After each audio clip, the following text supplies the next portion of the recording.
My name's Andrew Thin. Very, very good morning to everybody from almost sunny Inverness, not quite, but it nearly is.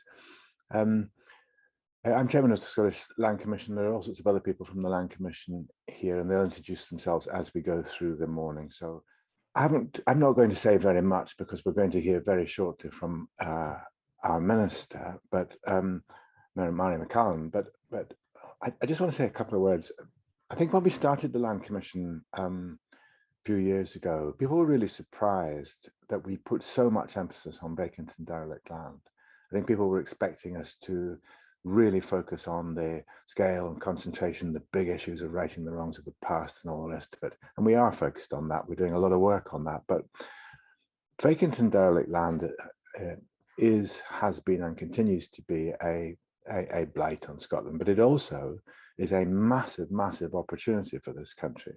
There is no question, actually, in my mind that a modern, dynamic, self-confident nation is a nation that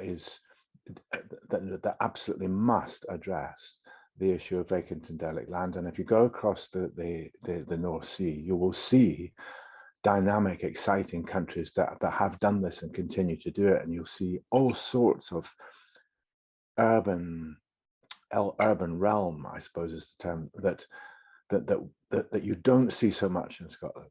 And so I don't think I can understate the importance of this. We were clear from the beginning. We've done a huge amount of work on this. We were clear from the beginning that Scotland absolutely has to deal with this. The importance of this week and the importance of this morning is that if we're going to deal with it, it's going to take leadership. And we think that leadership, at least initially, has to come from the public sector and from public owners of land.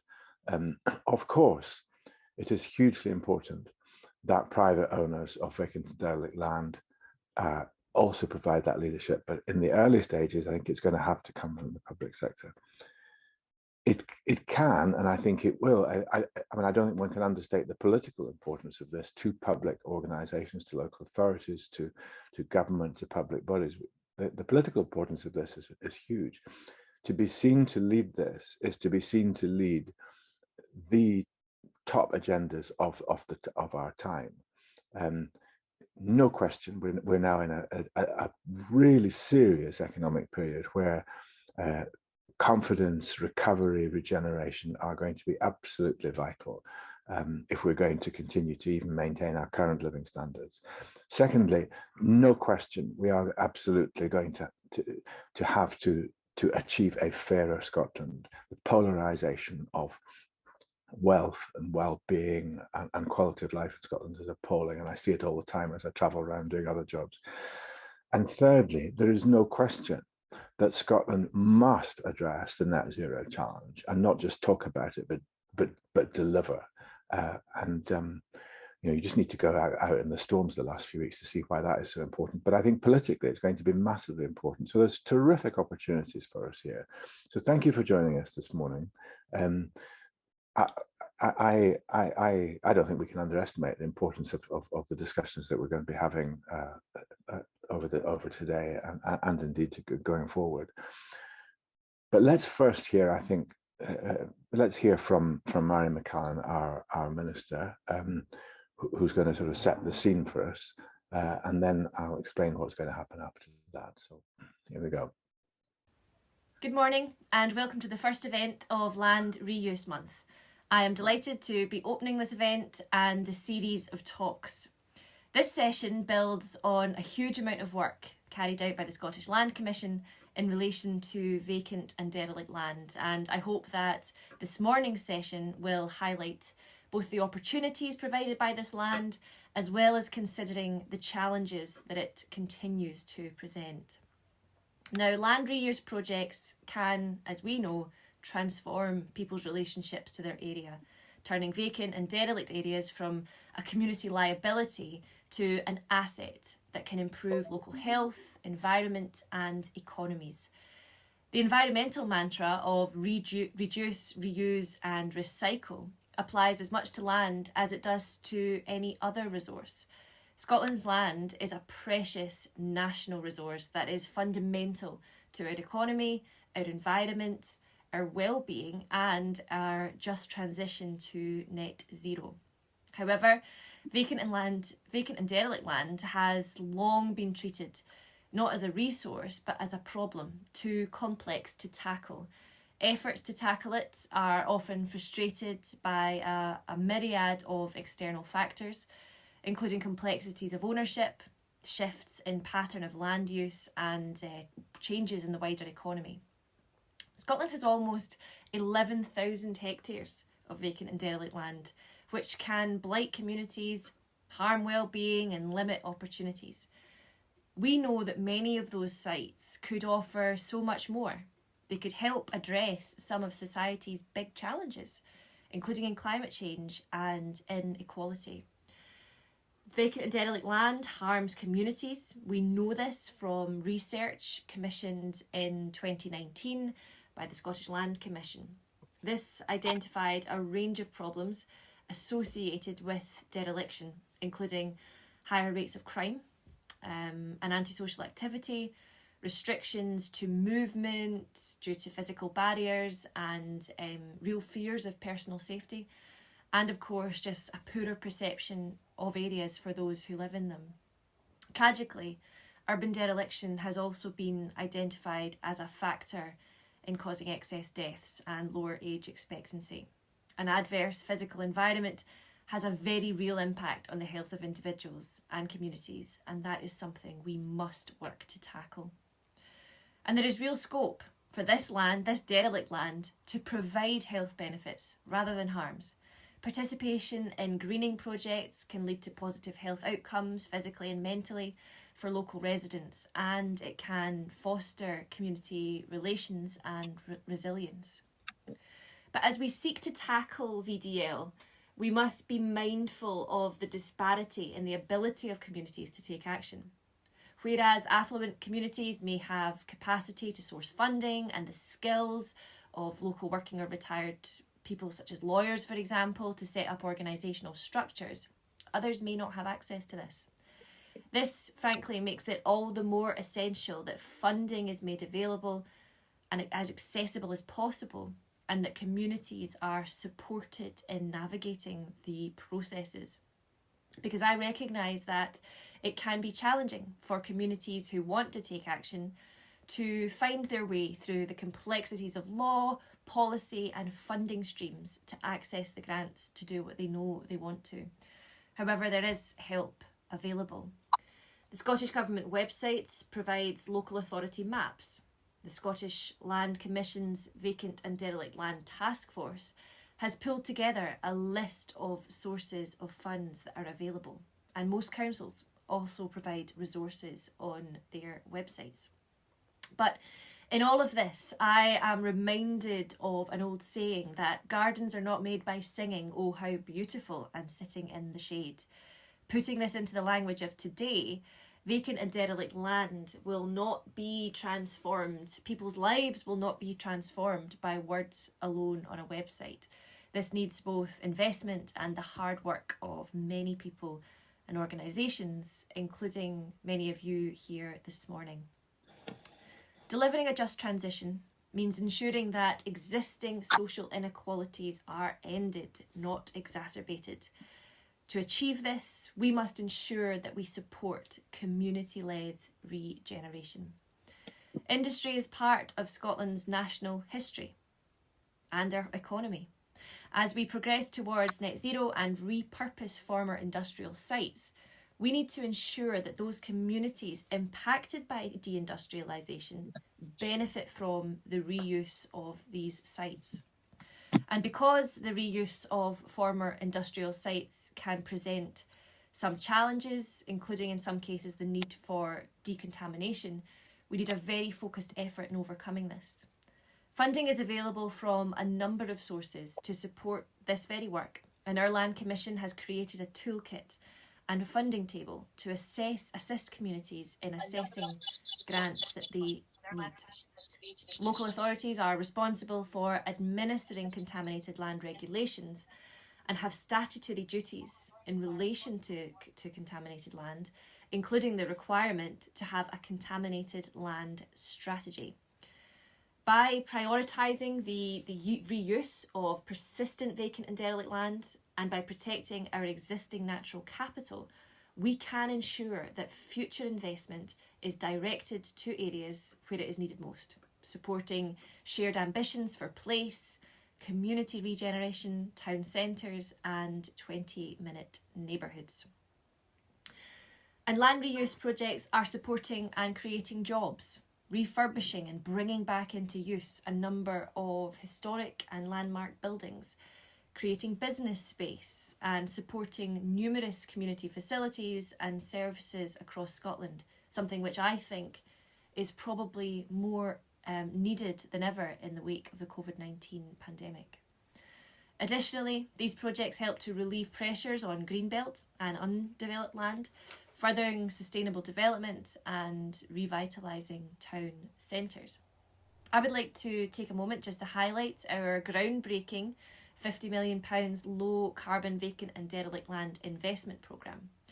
This programme was announced by the Scottish Government in December 2020, and we were very pleased to announce the first round of grant awards totalling just over £5 million in September of last year. It was launched in response to the excellent work of the Vacant and Derelict Land Task Force that was initiated by my predecessor in this portfolio, Rosanna Cunningham, and was led by the Commission alongside the Scottish Environment Protection Agency. The Scottish Government has welcomed the task force report and recommendations, and work is now underway among myself and my officials and across the government to respond to those recommendations more broadly. One of the key recommendations of the task force was that we should make better use of data by reforming the National Vacant and Derelict Land Register, including mapping of sites to make it more interactive and including information to help bring sites back into use through the planning system. This would form part of a programme of digital transformation of the planning system, and some early mapping of the VDL sites onto the digital platform has already been carried out, and that in relation to the Clyde mission. Another set of recommendations were centred on the need for a change in culture. We are working with the Scottish Land Commission and key stakeholders to develop detailed proposals to help deliver this most important culture change in Scotland's approach to vacant and derelict land. And finally, in relation to the recommendations on regeneration policy, the Vacant and Derelict Land Investment Programme complements our existing investment in support of place-based regeneration across Scotland, and this has green recovery at its heart. It will support regeneration in some of our most disadvantaged areas, and therefore it underpins the importance we have placed on ensuring a just transition to net zero, where no one and no community is left behind.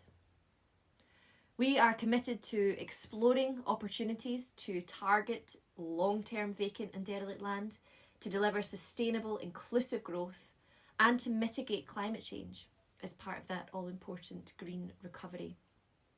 The challenges that we face in tackling vacant and derelict land, they do span right across government, including in housing, planning, and as well as my own land use and reform agendas. So if I may, I will turn briefly to some of the matters within the portfolio of my ministerial colleague Tom Arthur. Our draft 4th National Planning Framework, or NPF4, supports the reuse of vacant and derelict land and properties as a means of contributing to climate change targets and sustainable and inclusive economic growth. It proposes that the planning system prioritise the use of VDL and properties, including supporting appropriate temporary uses where proposals for permanent development are not imminently achievable. The draft NPF4 proposes that national planning policies should encourage creative proposals to repurpose buildings and structures with demolition regarded as the very last, the least preferred option. It proposes that development proposals on greenfield sites should not be supported unless there are no suitable brownfield alternatives. In all of these ways and more, NPF4 has a great deal to say on vacant and derelict land. It will set out a stronger policy, building on the spatial strategy outlined in the Scottish Planning Policy, by emphasising the reuse of land and buildings in the context of development proposals. Now, while the variety of funding sources may seem intimidating, these grants can be effectively combined to get work done. It can be daunting, as we've discussed, for communities who may have lived for years with vacant and derelict land right on their doorsteps to feel empowered to take action, or that a real difference could be made. But as impressive as it is when owners or the authorities do something about it, when communities are empowered and supported to do it for themselves, it can be truly transformational and inspirational. One example of that is the community group in Royston in Glasgow, who in 2017 received a grant of over £400,000 from the Scottish Land Fund to acquire a large derelict site that had long been a blight on their area and their community. They did a feasibility study and went on to secure another grant of £400,000 from the Scottish Government's separate vacant and derelict land fund, and this was complemented by £31,500 from the local Rosemount Development Trust. All of this together allowed remediation works to be carried out, and the community now has an open, usable green space with further improvements and development planned. I believe that in the coming months and years, we will see very many more examples of this, of communities coming together with help from public funds to reuse their land and change their local environments for the better. I am sure that the rest of Land Reuse Month programming will provide an interesting and inspiring series of events, leaving both organisations and individuals alike better equipped to take action and bring derelict land back into use for the benefit of our economy, our environment, and so crucially, our people. I hope you have a very good conference, and thanks again for your time. At this point, I would normally thank the Minister, but of course that was a pre-record, and the reason it's a pre-record is because the Minister is actually away doing something else. You cannot watch that and not get the enthusiasm, though. I think it's tremendous, and there is no question in my mind that government is really solidly behind that, which is enormously encouraging. I think here, we've got three people here from the Land Commission that I think it would be really helpful to hear from. So Hamish Trench is our Chief Executive, and he will just give us a quick overview. Kathie Pollard is also here, and Gemma Campbell is also here. I can see them both. That's great. And they're going to tell you, they'll tell you a bit more about, in a bit more depth, what we're going to do. But it'll be a very much of an overview, but I think it's just helpful to give you that insight. So Hamish, over to you first of all. Thanks, Andrew. Morning. We've heard there quite powerfully from the Minister on why vacant and derelict land matters, and putting that 11,000 hectares in context that she mentioned, that's around twice the size of Dundee in terms of the land that is sitting vacant and derelict across Scotland. And we know that much of it's been in that state for more than 20 years. So this is a long-term legacy that we're dealing with. Across Scotland, about 1 in 3 of us live within 500 metres of a derelict site. And the Minister spoke powerfully there about the impact on lives. You know, this really does impact health, everyday quality of life, and simply pride in local places. And of course, the missed opportunities. We know what these sites could be: housing, green space, community facilities, development. And I think the other point I would just reflect on, thinking back to that impact, is that it is no coincidence that these sites are clustered in areas of multiple deprivation. They are a legacy of previous economic shifts, and one that we must put right if we're going to deliver on Scotland's ambitions as we now go through another big economic transition at the moment. So why does this matter to us at the Land Commission? We are all about making more of Scotland's land, ensuring the way that we own and use Scotland's land tackles inequalities, productivity, and helps deliver on our net zero ambitions, and fundamentally so that more people benefit from our land. So as Andrew outlined right at the start, vacant and derelict land is absolutely at the top of the list in terms of the national challenges around making more use of our land and ensuring people benefit. So the task force that you've heard about, back in 2018, together with SEPA, we established the Vacant and Derelict Land Task Force. And the whole idea around that was really to bring together the business sector, public bodies and third sector to challenge and transform the way that we bring these sites back into use, to really make this a sense of a national mission of tackling vacant and derelict land and determination to bring these back into use. That task force made a series of recommendations that the Minister touched on, and really those were grouped around 4 things: making better use of data that you've heard about, but also joining up the approach and prioritising the really difficult, stuck and problematic sites, and joining up the finance and planning to do that, demonstrating delivering the changes that need to be embedded in practice. And the 4th one that I think is particularly important is about establishing a socially responsible culture of land reuse, so that we turn off the tap and prevent a new legacy of sites emerging down the line as well. And I think that's particularly important as we go through the kind of economic changes and the just transition challenge that we've got at the moment. So you've heard about the £50 million investment programme that the government established in response to the task force, and of course around the policy priority that is given in the draft national planning framework at the moment, which is a hugely positive signal about the determination to tackle this and the priority it needs. I think perhaps more importantly than that, though, is the momentum and the shift in profile and the shared determination to make a difference on the ground on these sites and to get action going. So, and that's what these weeks are really about now, is the practicalities of how we do this and scale this up. We know there's a huge amount of activity and energy going into bringing these sites back into use. We can see this happening in places right across Scotland, and we'll hear from some of this experience over these sessions. So we know we can do it, we need to learn from that, scale it up, and I think the challenge really is to get this embedded in mainstream delivery.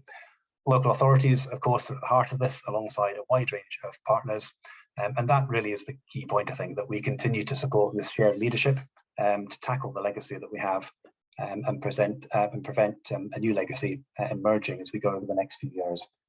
Andrew. Thanks, Hamish.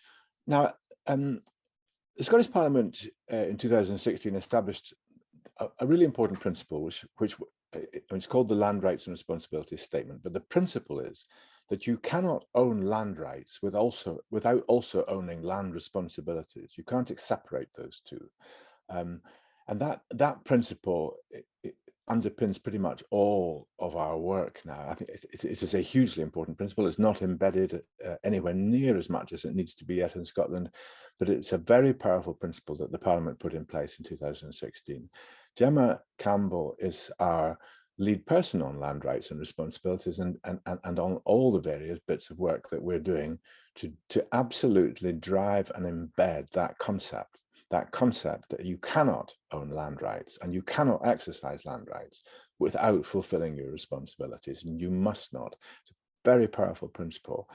So I think it'd be really helpful just to hear a little bit from Gemma, not about the whole big picture of land rights and responsibilities, because there's all sorts of stuff we're doing, but the role of that, the role of our work, the role of our good practice work and so on, with chess and people like that, in relation to driving and really driving the reuse of vacant and derelict land. So over to you, Gemma, for a few minutes.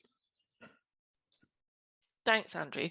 So we've heard a lot this morning about how important land is. It's one of our most valuable assets in Scotland, and the way it's owned and used really does impact many aspects of our lives. It has an impact on communities, on our businesses, on health and well-being, our natural environment. And as Andrea said, the Land Rights and Responsibility Statement really is the foundation for a lot of the work we do. It's a unique statement. It's first of its kind in the world, and it really sets out that human rights approach to land rights and responsibilities, and it gives us a vision for a strong and dynamic relationship between Scotland's land and its people.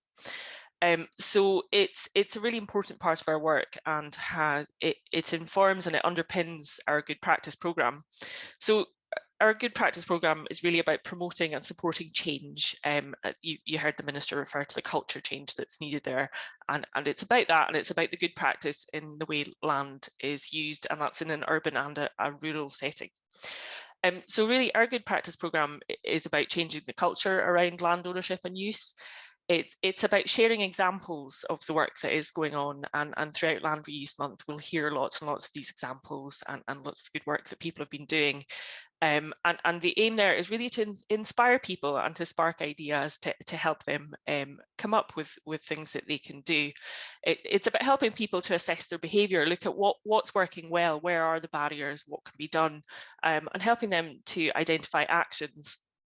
And we've got various ways that we do that. So we've done a lot of work over the last couple of years to help people explore these things, to help them identify how they can apply in different contexts, in different sectors, and that includes, in urban sectors and with public bodies.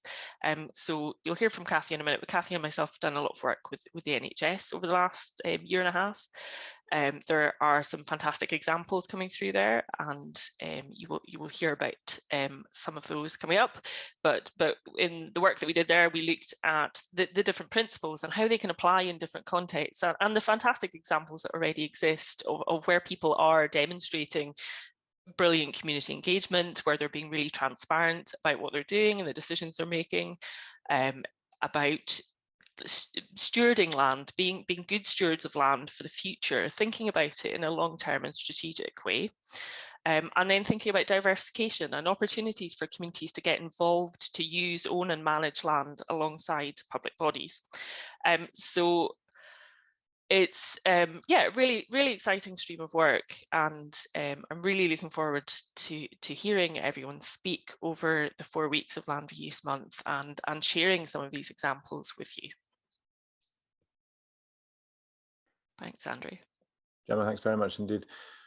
And as Gemma said there, and I think it's just worth repeating this actually, if we could be serious about bringing all of Scotland's vacant and derelict land back into exciting, dynamic, productive use, that cuts across so many areas of policy priority in Scotland. And as I indicated at the beginning, dynamic, modern, progressive, just administrations and just countries tackle this sort of thing and are tackling it. On continental Europe, you know, anyone who goes on holiday to Denmark or the Netherlands or wherever, you see it in for real, and you're beginning to see it for real in Scotland. We are at the beginning. I think it'd be really helpful to hear from Kathie Pollard. Kathie is our policy and practice leader across a lot of things actually, but on this one, Kathie, I think just a bit of a sort of overview of, so where have we got to? And then I think insofar as we have time left to 10:50, I'm going to explore where could we go, because we're at the beginning, I think, of something really important here for Scotland. But over to you, Kathie. Thank you very much. And good morning, everyone. It's great to see so many of you here today. So I think it's helpful to think about the existing stock of vacant derelict land and how we can tackle that now, but also about preventing the creation of a new legacy of vacant derelict land. So we talked a lot about the big picture, the opportunities in terms of the national planning framework and other areas, but I think it's just perhaps useful for me to give you a quick overview of our work to date and where I see future opportunities in a bit more detail. So as we mentioned, we talked about the different task force recommendations, and I think the first step, focusing on data and aligning planning and funding processes, really highlights the need for a greater public interest-led approach. So this means the public sector leading, coordinating land assembly, for example, intervening in sites that have been blighting communities and taking the lead on that through planning policies and coordinating funding, and importantly working in collaboration across sectors. And we'll be discussing this in more detail in weeks 2 and 3, where we'll be focusing on what it actually means to collaborate. We talk about collaboration a lot, but what does this mean in practice? So we've got a focus workshop on that in week 3. And I think we're seeing this at a national level through the Clyde mission and also the key planning agencies who are taking work forward in East Ayrshire, for example. And again, we'll be hearing more about this in week 3, where we're talking about proactive estate management. So the Land Commission is working as part of the Clyde mission and forming the mission's work in terms of vacant derelict land. Another key area that we see potential to embed some of the findings of the task force is through the National Planning Framework 4. Of course, land reuse and brownfield first is a key policy in the draft document, but there may be scope to go further in terms of other key, what I think are game changers in terms of planning and land assembly. For example, compulsory sales orders, a proposal to trigger an auction process to bring small blighted sites, for example, back into active land use. So this is all about creating a more proactive land policy in Scottish legislation and policy. Another key area is about taking a more holistic and long-term approach to investing in vacant derelict land. So we know that some of these sites might be not brought forward by the market. So there's a role here for the public sector to bring these sites forward, to de-risk sites, to then allow them to be more productively used for the benefit of the wider community. And we'll be talking about this today, actually, as part of understanding the wider opportunities for land reuse, meeting multiple benefits. So yeah, again, the focus today and also in week 3 as part of proactively seeking out those opportunities. And another area of work that the Commission has been really focused on is this community-led approach to land reuse. Not necessarily community ownership, although that's a key part of that, but enabling and building capacity within communities to take on leadership when it comes to land reuse. And we've been working in partnership with the Development Trust Association of Scotland, and we put in post a vacant derelict land project officer, and you'll be hearing from Carleen Darty in week 2, where it's all about collaborating with communities. And there's some really key lessons there about how we enable communities to lead the way and inform the processes. And then another final sort of key priority, there's a lot more that I could talk about, but just a key area that we've been working on is finance and funding mechanisms. So looking at the wider local authority toolkit in terms of finance. And we put forward in January some recommendations to government on the role of tax in supporting town centre regenerations, looking at non-domestic rates as well as council tax as a potential tool to reactivate some really important high street properties, for example. So there's a lot that can be done, and we'll go into this in more detail throughout the month, but I think these are some of the key areas, and as well as community wealth building, which is part of the week 4 programme as another key vehicle to delivering some of these wider objectives. That's a very brief overview of what we've been up to. Kathie, thanks very much indeed. One of the joys of online meetings is that when I joined this morning, I was puzzled as to why Hamish and Kathie were sitting in the same garden, and even more frustrated by the fact that their rhubarb was well ahead of mine. But this is where we are these days. Just a few minutes before we go to have a sort of break. Graham McCormack's just actually raised a really important issue. I don't know if you're all following the chat, but Graham's raised a really important issue in the chat. And I want to come back to Hamish, if I may, Hamish. Graham's making the point that of course the VDL register doesn't necessarily reflect the whole resource, and then he's gone on to make another point, but I just want to focus on the first one. Hamish, if we think specifically about VDL that's on the register, but more generally about land that can be brought into reuse and more productive use, just flag for us, if you would, a wee bit more sort of where. I mean, the minister said it, I suppose, but where I think it's just really important to emphasize the extraordinary potential we have here to really deliver in relation to Scotland's ambitions for a just transition was the term used, but a recovery that is fair and all the rest of it, but also the extraordinary potential to really give impetus to Scotland's ambitions around net zero. Can you just say a wee bit more about those things, Hamish? I think it'd be helpful, and pick up the point that this is not just the VDL register. Yep. So yeah, I'll say a wee bit on that, and I might turn to Kathie just to say a wee bit more about the identification of sites and the work that we'll be doing on that as well, because I think that helps set the picture.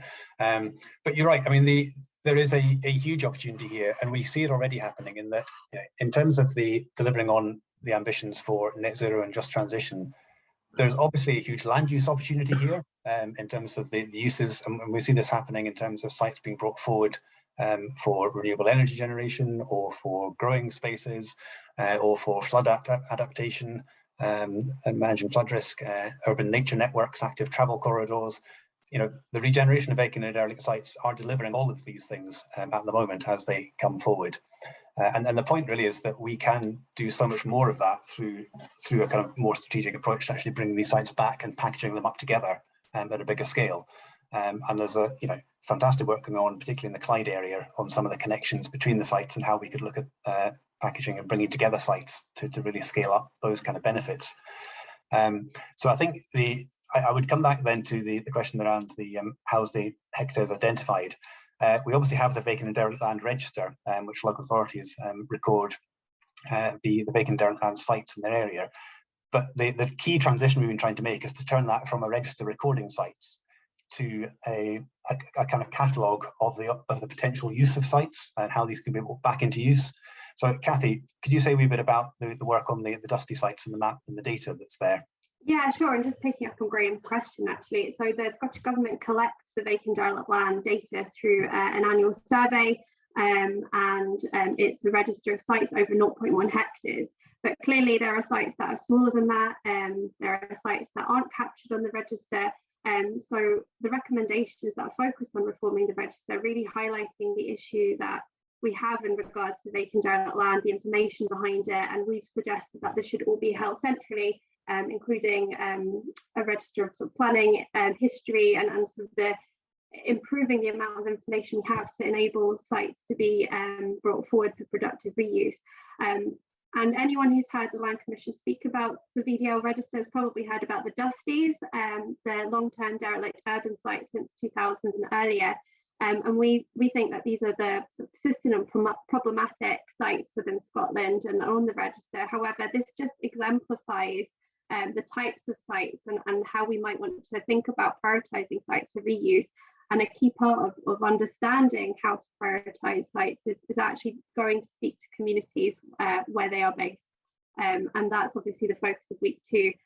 But having the Dusties, having a comprehensive list of sites is a really useful starting point, but we need to start thinking more holistically about the data we have and bringing it all together. So it is a really useful basis for intervening. Yeah, I think that's where I'll start. Thanks.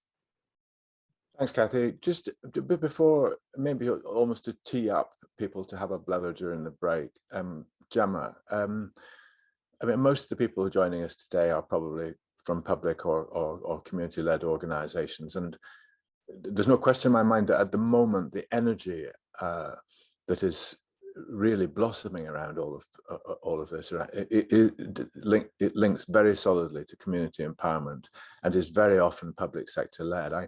I feel very strongly that we need to drive this through into the private sector in due course. But can you just almost just tee up the conversation and maybe just in a couple of minutes, Gemma, just talk us through how the public sector can play a role in this. What can people do? I mean, there's lots of goodwill out there. People really want this to happen. Occasionally I tweet sort of examples of community-led land reuse, and people clearly feel strongly that this is the right thing. What can people do? Sure. Yeah, I guess if I go back to the principles as they're set out in the statement, and maybe just start highlighting that in week 4 we will be publishing some guidance on community wealth building that will be aimed at public bodies.